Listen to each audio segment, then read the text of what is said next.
Probability, expected value. Expected value is a term that you may have never heard before, but it's one of the most useful probability concepts that exist.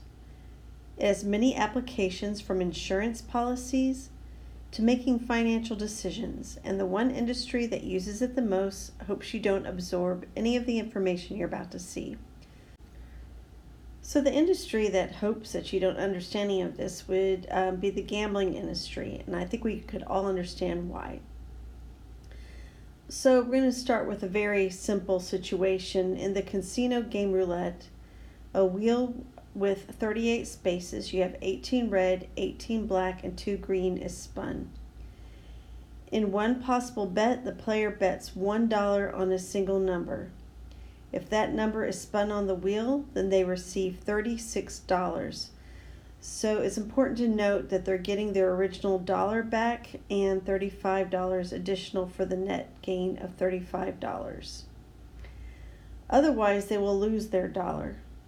So on average, how much money should a player expect to win or lose if they play the game repeatedly?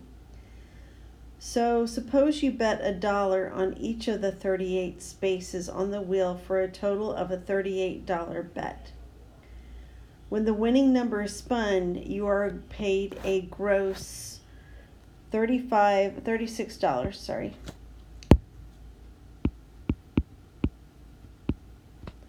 on that number. So how much did you lose overall? Okay, so on that one space, yes, they gave you $36, but remember you paid $1 to play.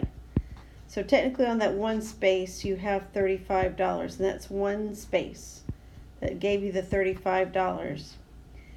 Okay, how many spaces are left? Well, there are going to be 37 spaces, and you lost $1 on each and every one of those. So you can see you've got 35 minus 37. It looks like you lost $2 overall. So on a per space basis, you have won, technically, that negative $2 averaged across the 38 spaces, meaning you've won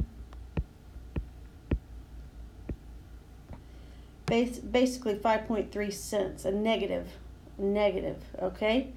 So that's what would happen in the long run. So we call this the average gain or loss, the expected value of playing roulette. Now, look, we understand that anybody could be, well, I hate to say it mathematically, lucky. They could just step up to the roulette wheel and win a game the first try. But remember, with expected value, we're looking at long term, what we would expect to happen on the long term. So there's another way that we compute this, and this is what we're going to do from now on instead of all of this. So if you're thought, what the heck, I don't think I can remember how to do that, don't worry about it. We have another way.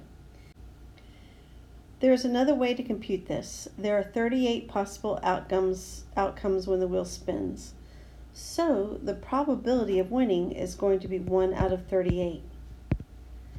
The complement, the probability of losing is, well, that'd be 1 minus 1 over 38, which would give us 37 over 38. Summarizing these along with the values, we get the following table. So we have a net gain or loss, and then the probability of the outcome. So remember that $35, yes, they gave you 36 back, but one of that was yours, right? So we're looking at the net gain or loss. Okay, so we have the net gain or loss. This is of winning right here, the $35. And this would be for losing, that's our net gain or loss. Probability of winning would be 1 over 38. Probability of losing would be 37 over 38.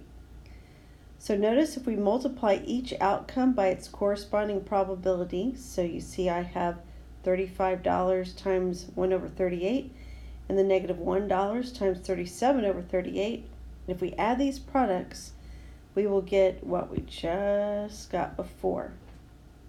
So expected value is computed by multiplying each outcome by the probability of that outcome and adding the products together. So expected value is the average gain or loss of an event if the procedure is repeated many times.